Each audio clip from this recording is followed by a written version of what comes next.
All right, welcome back. This is the, I guess, part 2 of my Colts rebuild franchise. I haven't even started week 1 yet, but I still have a few little adjustments I need to make to my roster before I go ahead and simulate through some games and see what happens. If you're anything like me, when you start a rebuild, even if it's week 1, even if it's the preseason in real life, you kind of start with an idea of what your team's going to be like. It's hard not to think and look forward to the draft. It's hard not to look forward to the future. And so even though the Colts literally just drafted a bunch of new players, I am starting this rebuild with the intention of simulating. And then, every few weeks I'll adjust my depth chart based on player performance, or if it gets real bad at the end of the year, then obviously you might start throwing some, maybe Jacob Eason comes in at quarterback for a game or two at the end of the year. Maybe you kick the tires on some players that you have buried in the depth chart. But before we get started, I thought let's go through the roster with the Colts. Frank Reich is a big-time offensive guy. He was a quarterback himself.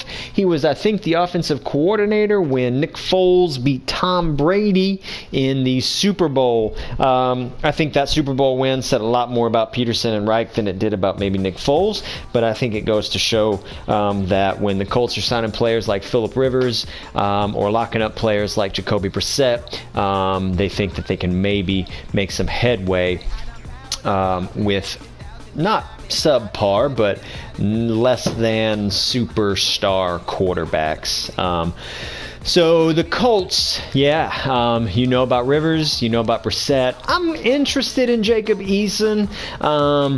When I modified his ratings, I put his awareness pretty low. He's got a gun. I think his arm competes with anybody else's in the league, short of the, Mahomes, Allen types. But he's got a very strong arm. Accuracy is a big question mark. I think low to mid 80s. Not a guy that's going to beat you with his legs. I put that throw into pressure really low just because I feel like as a rookie and as a little bit of a streaky college thrower, you got to wonder what it's going to be like with a pass rush in his face. So, middle ratings on, play action, things like that he didn't run a ton of in college. But for the purposes of this rebuild, depending on what the draft throws at me, I want to at least see if Eason's a guy who can get a shot. Maybe I'll simulate 3 or 4 games with him. I know if I play 3 or 4 games with him, the results will be a little bit lopsided. So I thought towards the end of the year, if we're not in contention, Rivers is gone after this year. I think Brissett is gone after this year, if I remember correctly. I think he's under a 3-year deal or a 2-year deal. But even if it's Brissett and Eason, it's going to be Brissett and someone next year who is not going to be Phillip Rivers. So we'll see what Eason brings to the table. Running backs, Marlon Mack is beloved by Colts fans. He is pretty underrated. I gave him what I thought was a respectable boost in statistics. He's not great at any one thing, but he's pretty good at everything. Colts don't ask him to catch the ball very much, but that might not be something necessary. Himes, all right. Jonathan Taylor, they snagged him in the 2nd round. He's a north-south guy. He's not super agile. And he's not a great pass catcher, or at least he was not asked to do it at Wisconsin. But it is kind of fun to think about having him and what this little duo could do together. I assume that Taylor will overtake Hines at some point, but I suppose we'll see. Wide receivers, we all know about T.Y. Hilton. You hate to say that the Colts have kind of not ruined his career. He's had a great career, but you wonder what a guy like him would do on a better squad. He's fun. He's been there his whole career. They love him there. He's consistently overlooked, but I think a lot of that is playing in Indianapolis. Zach Pascal, Paris Campbell. Paris Campbell had a decent year last year. He's a young guy. Pascal's a pretty young guy too. Obviously, the big pick for the Colts this year was Pittman, early in the second round. He's a big body, not a burner, pretty strong, pretty physical. Kind of checks all of those archetypal boxes for a big possession, kind of vertical threat guy, go up and get it kind of guy. So I'll obviously work Pittman in. I imagine I will work him up the depth chart as the year goes on. There's a lot more promise in him than there is in some of these other guys, at least according to what the Colts saw. His rating is hidden. He's certainly not an X factor. I hope they did not give him that. I'm going to start him off at star and see. Yeah, that works for me. And see how he progresses. Tight ends, what do they have? Doyle, is that right? I believe. Yeah, Jack Doyle, steady. Trey Burton, steady. These guys have been playing a long time. We might get a little younger at tight end, but right now it's not pressing. These guys can get the job done, especially with the Colts offense. Colts have a decent line. Costanzo, Quentin Nelson, obviously one of the absolute best. Ryan Kelly, great center, a little bit underrated. Good center. Glowinski, fine. They drafted Danny Pinter. They drafted Danny Pinter this year. I don't know how much pressure he's going to put on Glowinski, but and then Braden Smith, young guy.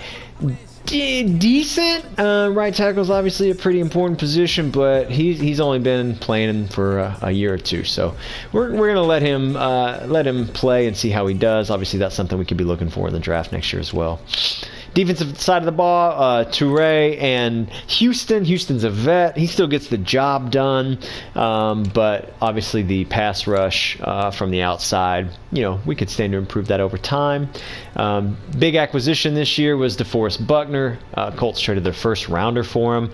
He's young, only 26. I think they put him under contract, and he'll pair well with just about anybody we throw in rotation with him. Linebackers for the Colts, obviously Darius Leonard. I gave him what I felt like was a much-deserved boost. He's a steady linebacker, good, sideline to sideline kind of speed. I think did he lead the league in tackles last year? He might have. He's a bear, and I feel like he's overlooked again, similar to T.Y. Hilton, because of the team he plays for. Anthony Walker Jr., okay, he's fine. A lot of young guys here, but no one who appears to be a stalwart or a long-term solution. Middle linebacker, we could look for some more athleticism there.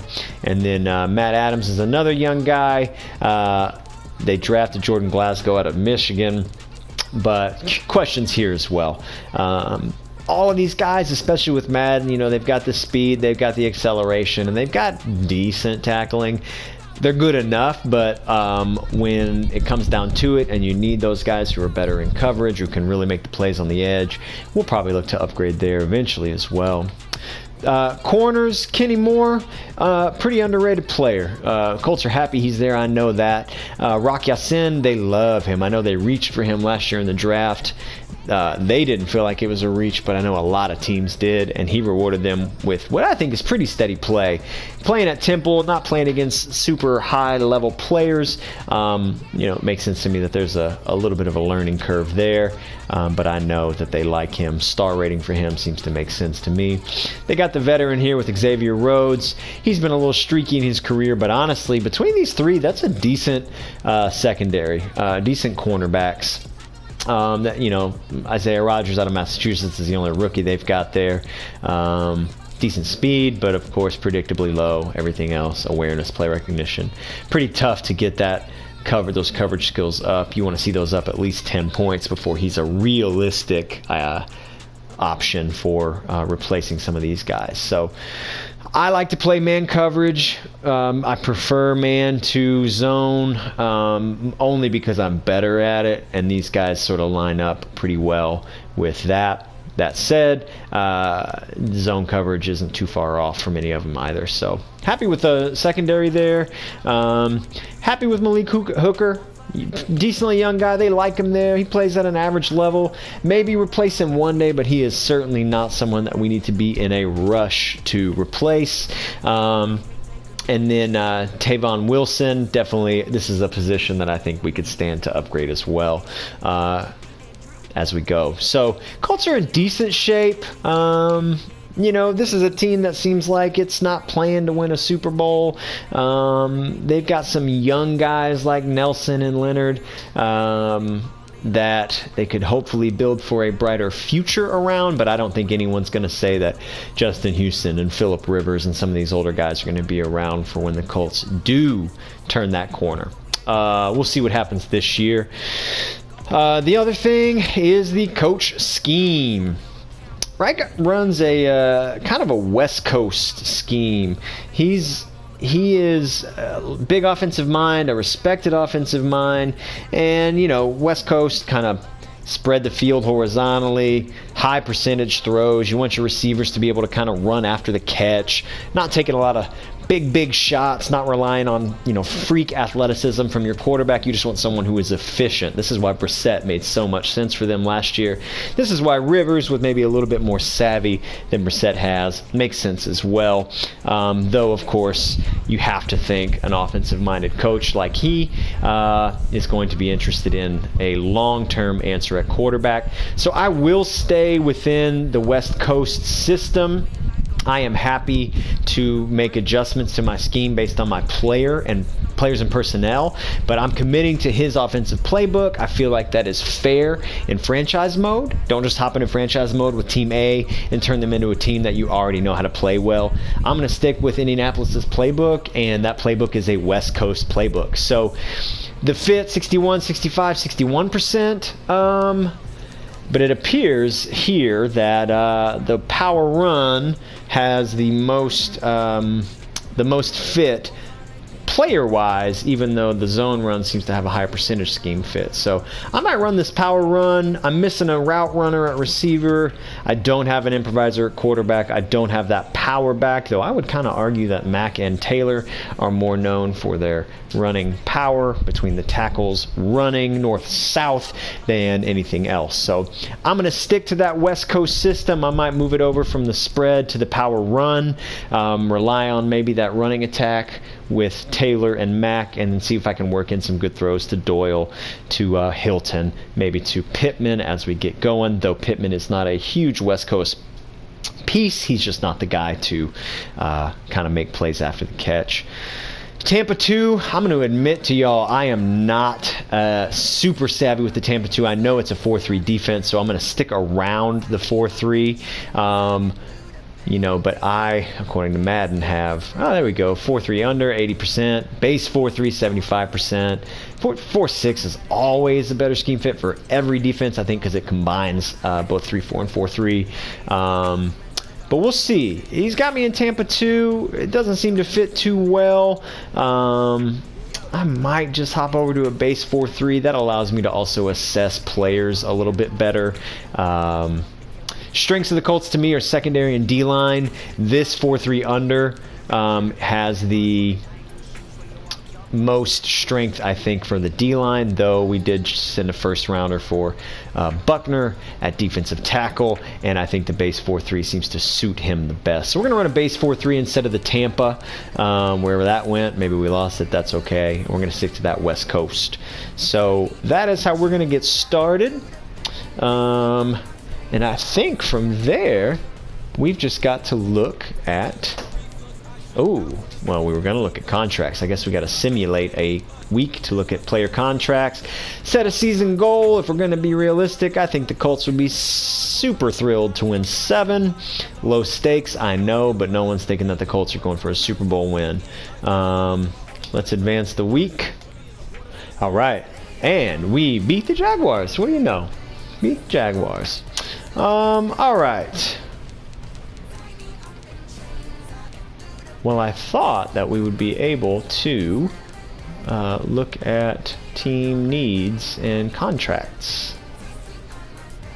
maybe that's next week. We'll take All right, we actually had to simulate to week 3 to get to contract negotiations. We can also talk about how I scout college players and how I think this is one of the most critical parts of playing a realistic franchise mode. So we are surprisingly 2-0. Phillip Rivers is surprisingly dominating the league right now. I think he's first in yards, second in touchdown passes. So through 2 games, who cares? But he's doing okay thus far, and we are leading the AFC South. Can't imagine that'll sustain. All right. As far as players that we are bringing back, I suppose before we even do this, it might be worth taking a look at our salary cap situation. I don't even know. Here we go. Salaries. And where we've got money tied up, if we've got it tied up anywhere. So 2020. As for next year, we've really only got big money tied up in Buckner and Costanzo. Quentin Nelson won't be wanting to get paid for obvious reasons. Glowinski's sort of on the bubble. We might be able to draft and save that money. And other than that, we're not really a threat to lose anyone too valuable, with the exception of Leonard. Damn, I didn't think about that. Smith is another bubble player. Yasin still on that rookie deal, but here in the next year or two, he'll certainly want a payday. Anybody else that's on the way out after this, we can handle, but obviously with next year rolling around, we're going to want to give Leonard his money, and we're going to have to give Nelson his money too. Costanzo getting up there in age, but he's, 91 overall left tackle. Those don't just come around all the time. So if we know we're going to pay Nelson, if we know we're going to pay Leonard, I think we need to make sure we're drafting well and not throwing money anywhere we don't have to with this year's crop of players who want new contracts. So first things first, let's look at who's going to be looking for a new contract. Ryan Kelly, certainly need to consider that. He doesn't want too much money, $30 million over 3 years. That's a likely re-sign. Marlon Mack, I want to keep him. I feel like the average Madden player would just throw Jonathan Taylor in the number 1 spot, and Mack would never be missed. And while I think from a gameplay perspective that's mostly true, I'm trying to be realistic, and rookies are not just plug and play in real life the way they are in Madden. I'd like to bring Mack back, but I'm wondering, that $34 million, is that going to be better spent on someone like Leonard or Nelson, especially not knowing what they're going to want. Remember, we get $25 million off the books with Rivers going next year, but that's something for me to really consider. I'll have to make sure that Taylor gets some chances to carry the ball and see how he does. We'll really have to think about this with Mack. I'd like to bring back Hilton as well. That's a decent chunk of money. That's paying him late for NFL standards, into his early to mid 30s, so late in his career. But he is sort of a staple. The Colts did a great job of keeping Reggie Wayne. They did a great job of keeping Marvin Harrison. They seem like a team that is pretty loyal to their players, and Hilton is absolutely one of the kind of Colts all-time greats. That's something to really think about as well for me, let alone he's got that skill set that a young kid like Pittman doesn't have. So Justin Houston, great player, but might be ready to move on from him. Obviously, we're going to have to replace his production in free agency or the draft. He doesn't want a ton of money, but if we're looking to save money down the road, that might be the way to do it. Rivers, I can't imagine we're going to bring him back. The only way I could imagine doing it is if he, doesn't want much money. $13 million is still a little more than I want to give, but if at the end of the offseason he's around and we've got $13 million to spare and we need a quarterback, I would think about it. Malik Hooker, young, decent safety, but again, $20 million. We'll have to see if that's money we could spend elsewhere. Burton, I'd like to think we can replace. He's 28. He's got that star development, but to me, he seems like kind of an NFL regular. We might be able to find someone to replace him in the draft, at least production-wise. Brissett, I'm going to let him go. I think he is an average quarterback, and if I'm going to play an average quarterback, I'd like to draft him. Autry's probably going to go. Wilson, Pascal. Pascal's on the bubble. Rhodes, for a number 3 cornerback, that's about what you'd expect, but at the same time, those low 70s coverage ratings, hopefully we can find that in the draft instead of spending money on it in free agency. Walker, right now I think he's a starter, but I'd like to replace that. Carey, Nix, all these guys I'm sure I will let go. So really our focus is going to be on Kelly first, and then we're going to think about Hilton and Mack for just a minute. Okay, now I want to take y'all through my draft strategy. I think this is one of the most significant things I do to make franchise mode work for me, make it a challenge for me, make it difficult where it should be difficult. The draft should be, for the most part, somewhat of a crapshoot. Every year, all the time, we see college stars who turn into nothing at the next level, and I think that should be the case with the Madden draft as well. So what I have done is this is a random draft class from Madden that I have edited and exported and now imported back into this franchise.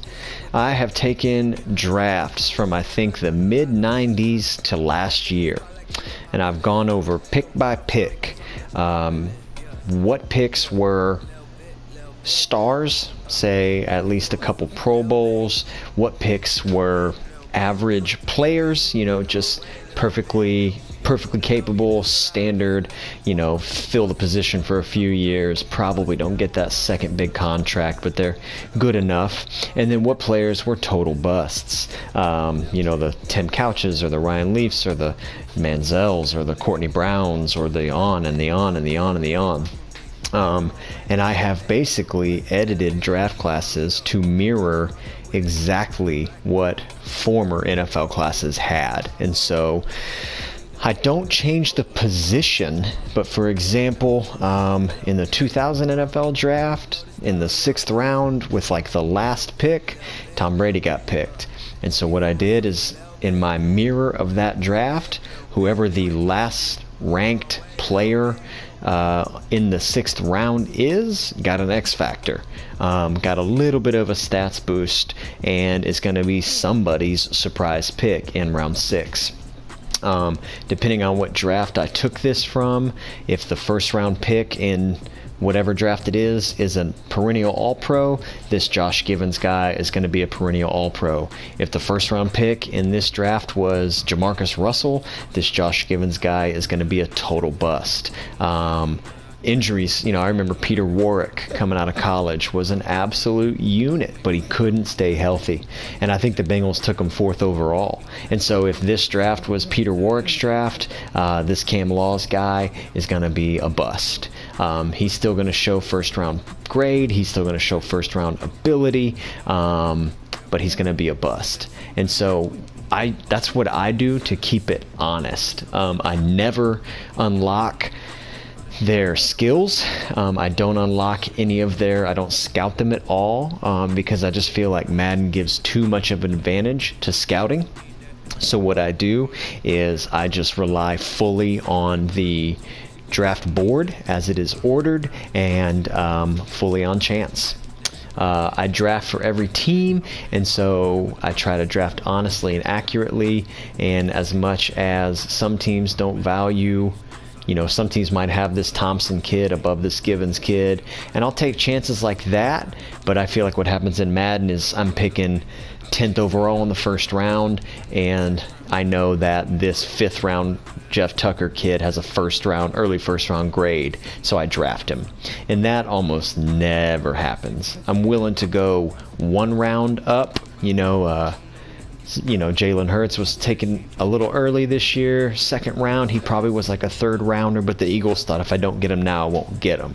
I will do that, but I won't manipulate the game so much that I know to take the fifth rounder in the first round because he's the best player in the game or in the draft. So I do the same thing with undrafted. I always take a look at how many undrafted free agents turned into stars in a given draft class. You know, the James Harrisons, the Antonio Gates, like these kind of big studs who somehow went under the radar based on their college career or where they went to school. So I always pay attention to that too, and try to throw a couple undrafted free agents into the mix as well.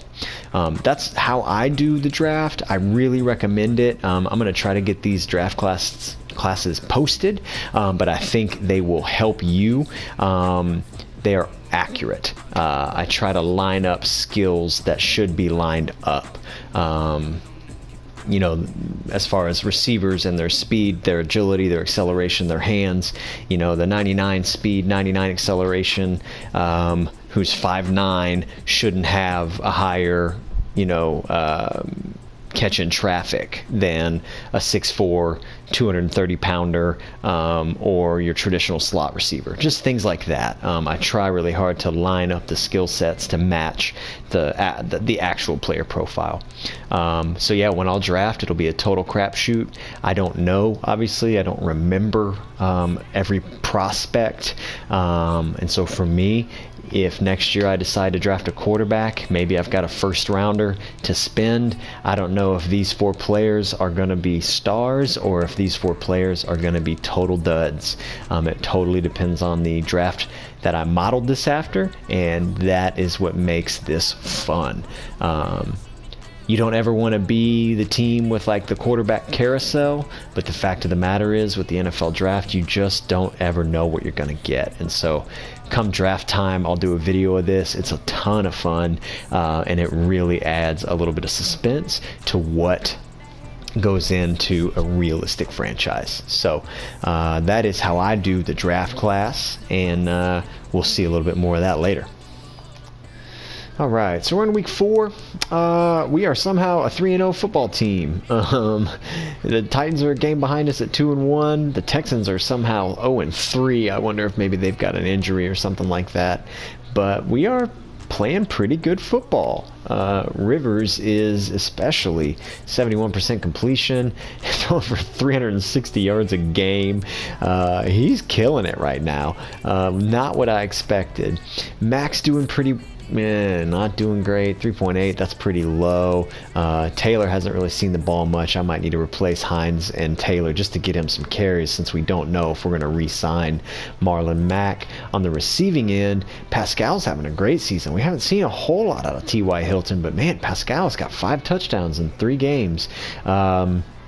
Lots of guys being targeted. Trey Burton, of course, in a contract year, is putting up monster stats early.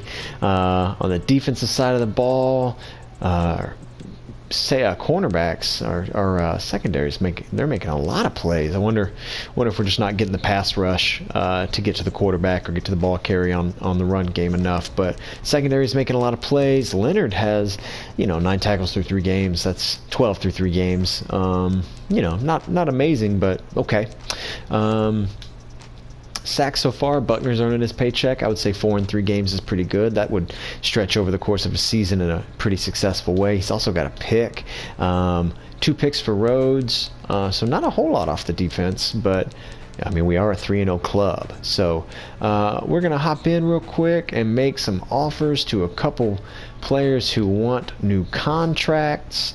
I'm going to give Ryan Kelly what he's asking for, maybe go a little bit over, just to see if we can't sweeten the pot. Does he want it? Hey, how about it? All right, so that's good. And really, other than that, I am not sure who's coming back. I want T.Y. Hilton back. I don't know if I want him back for $53 million into his age 34, maybe even 35 season. I want Marlon Mack back, but also with Quentin Nelson and Darius Leonard wanting to be paid next year, I would rather have either one of those guys than Mack. So I'm going to hang off on that. And while I think about it, I'm going to make some depth chart adjustments. So I do this from time to time, especially with rookies who are sort of potential future playmakers for us. So I'm going to have Jonathan Taylor kind of back up Marlon Mack. I'm going to pull Pittman up into at least the 3 spot, so we can kind of have some fun here. I don't know that Pittman is a traditional slot receiver. They might have put him in the slot given that he's 3rd on the depth chart, but maybe I can fix that here real quick. And so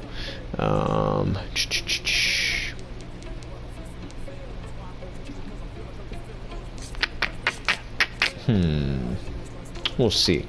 I actually don't know how to do the damn SWAT. Is that specialists? There we go. Slot receivers. Okay, yeah, perfect. So keep Pascal on the slot. That'll put Pittman on the outside, and I think that's exactly where he should be. So yeah, I'm going to simulate a few weeks ahead. One thing I thought I would do, just kind of for giggles, I guess, is maybe put Brissett on the trade block. I am not a big believer in trades in Madden, at least not mid-season trades. I feel like it's just too easy to get lopsided. And so let's advance the week, see if the Bears give us any sort of challenge. Of course, this is all going to backfire when the Phillips Rivers led Colts go 13-3 or something like that. But of course, we won again. And I'm just going to go another. Let's go to midseason and see what happens. Well, I don't want to go to midseason just yet because I might want to see what happens at the trade deadline. So just if there's anybody who could realistically be traded. I know there's a very low chance of that happening. Trades mid-season in the NFL are almost never a thing. How in the world are we 5-0 going into the bye week? See what happens here. 5-0 Colts. Jeez. And we won. Okay, whatever. So we are 6-0. We are comfortably on top of the AFC South. We are one of 2 undefeated teams in the NFL, and this makes absolutely no sense at all. So let's take a look at the stats leading into the bye week. How much of this is Phillip Rivers? Almost all of it. Jeez, look at that. 1st in yards, 1st in touchdowns, 5th in rating. Marlon Mack, pretty pedestrian, not having a big season. Pascal having a monster season, 2nd in all the major categories there. Jeez, how about it? Rivers still at 70%, 18 touchdowns to only 5 picks, 6 weeks into the season. Ty, averaging just under 60 yards a game.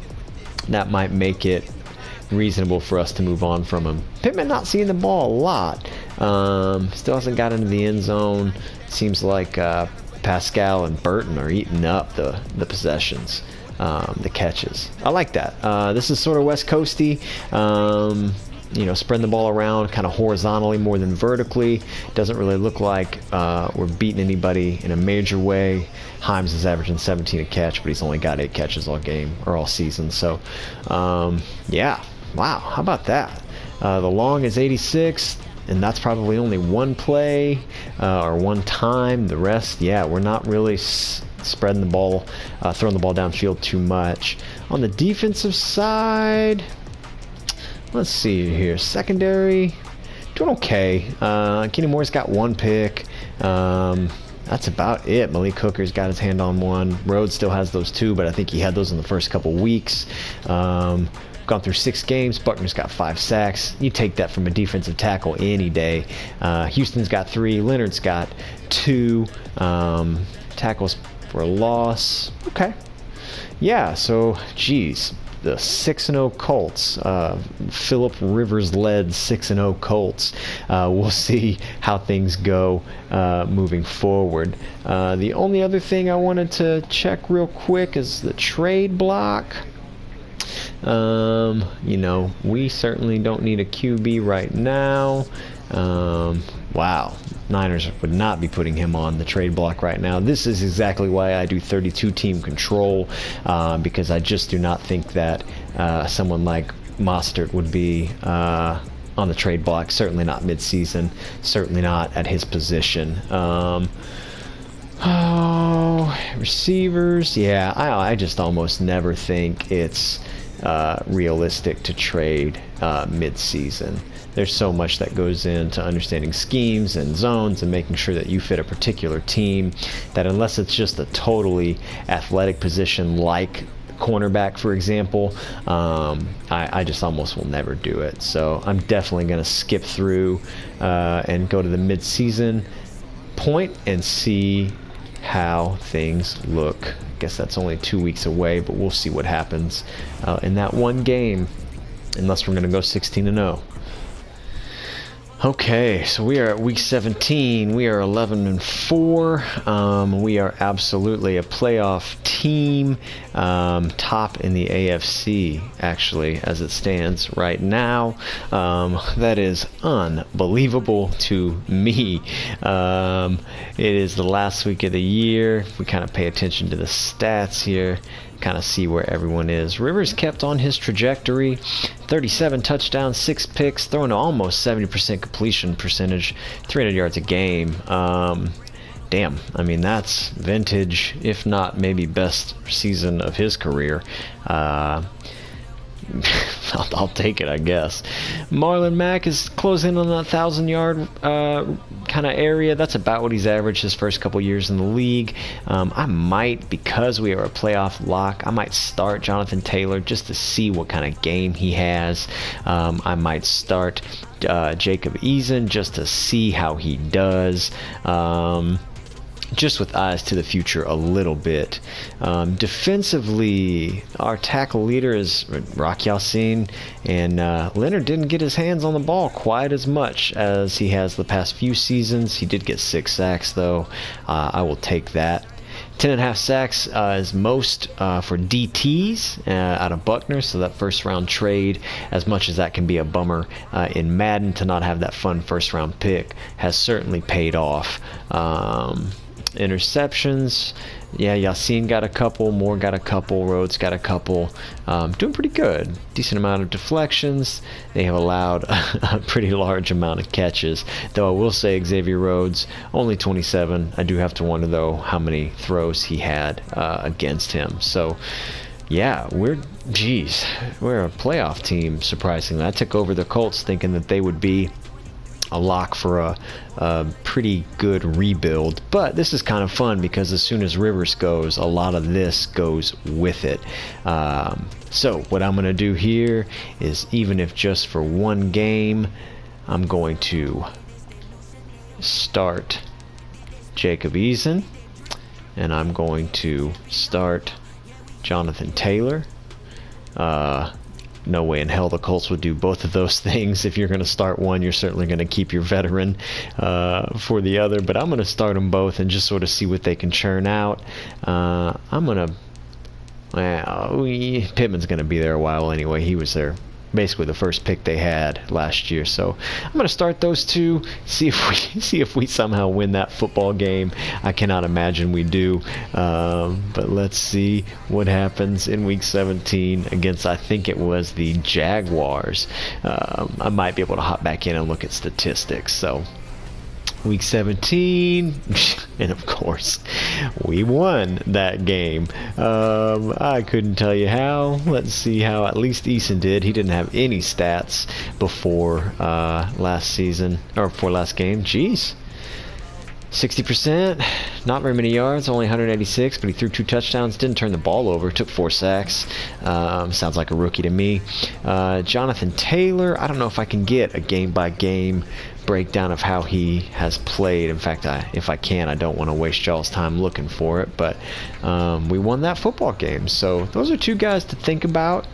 Maybe in a perfect world, we let Brissett go. Maybe Rivers comes back for 1 year, and the idea is that Eason's the starter. Though, if you're a playoff team, I don't know how comfortable you would be letting your top quarterback get hit the market.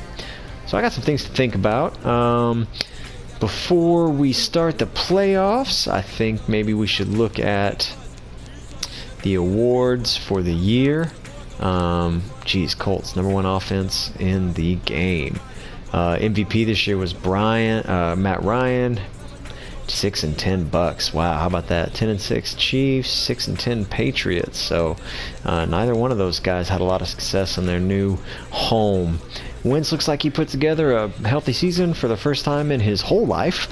Breeze, there's Rivers, a lot of quarterbacks as always with Madden. Let's see here. AFC Offensive Player of the Year was Mahomes. I wonder if I can get a look at his stats. I sure can't. Rivers is second. Defensive Player of the Year, Jay and Brown.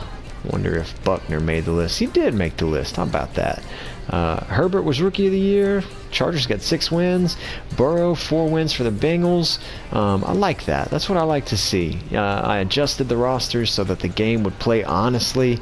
It's nice to see that those guys didn't just skate their way into 7, 8, 9, 10 wins right out of the gate.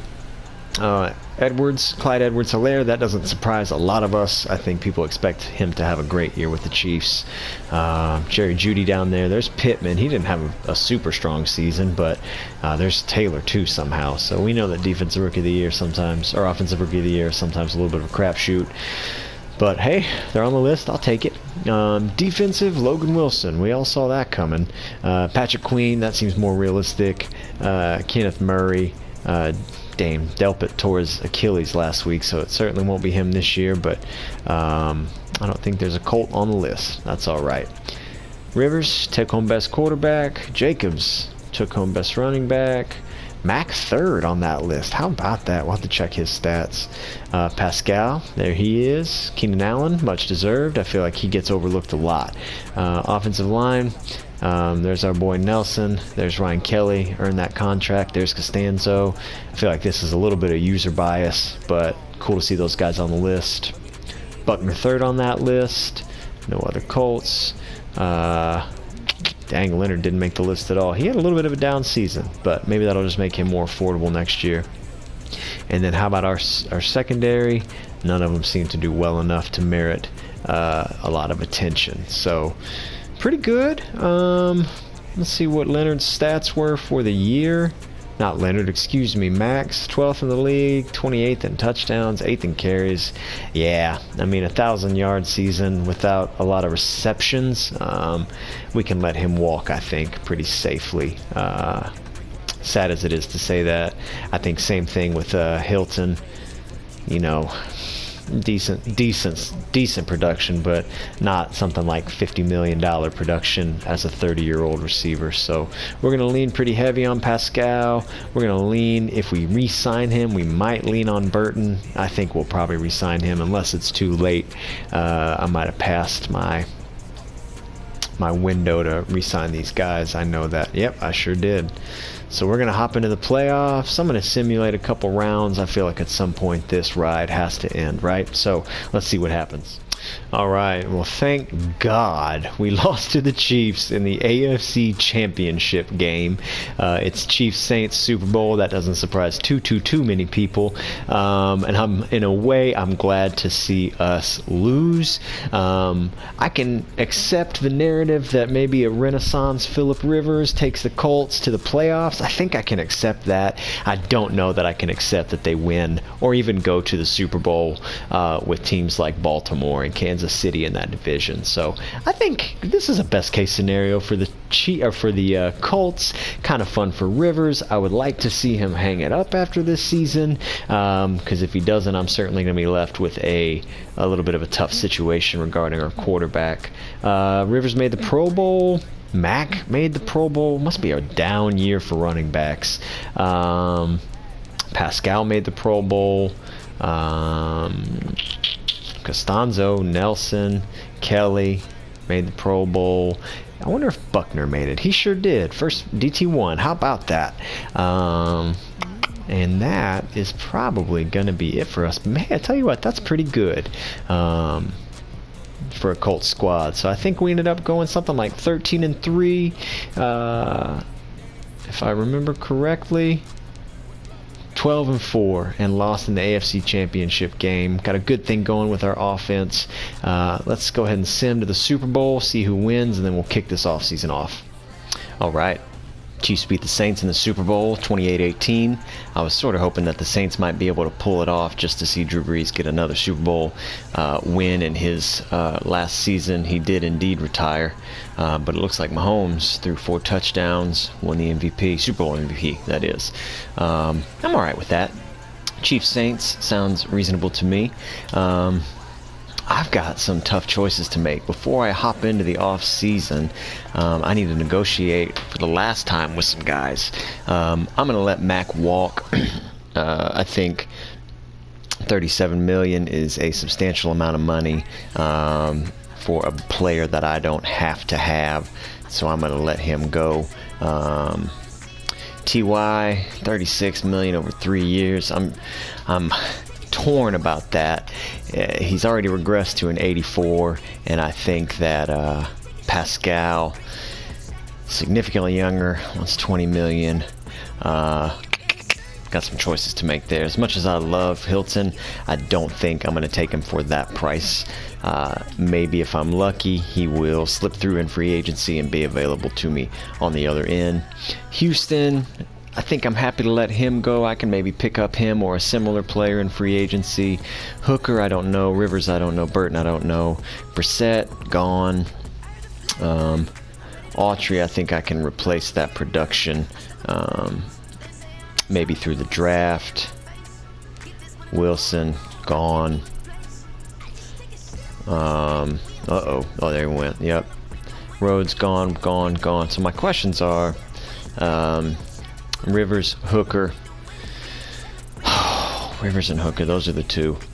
I think what I'd like to do is see if I can bring Rivers back for 1 year, and maybe do a little bit of a carousel with him and Eason. I think I'm going to stick with Eason and see if he can turn into something. And you know what? If I've got $9.5 million sitting on the bench, it's okay. Unless Rivers isn't interested in signing. Damn. All right. Certainly not going to franchise him. Happy to give Burton a look. 425. You know, right now he's a placeholder. We can invest some money. Damn, he doesn't want it either. How about Hooker? Golly, these guys don't want to play ball. 82 star dev. What's he say? All right, so we got Hooker. Don't tell him, but he was like 3rd on the list. And then Pascal. I don't know. You know, he's got decent numbers, catches the ball well, not much for catching in traffic, not much for making any spectacular plays, not much for the deep route. And I know with Eason, I might have to evolve my offense a little bit to include that next level of the field. 87, 90 catch. You know what? I'm going to let him walk, and I might regret that, but I'm going to let him walk. And again, I think some of these players are low profile enough that I'll be able to find them in free agency. I'm a little bummed that Rivers didn't want to come play ball. I'm a little bummed about Burton too, but I don't blame those guys for wanting to see if they can get a bigger contract down the road. Even Rivers at 39, if he wants to play another year, I get it. Though we did just go to the damn AFC Championship game, so maybe I don't freaking get it. Alright, so that's what we got. I haven't upgraded any players yet. Typically, because I don't, the upgrades, I feel like they get a little lopsided. I let the computer just upgrade everybody. Sometimes if I have a rookie I'm really excited about, or a particular position I'm trying to develop in a specific way, sometimes I'll hop in there. But for the most part, I'll just auto do it. So we're going to advance to the next stage of the off season and see what's waiting for us there.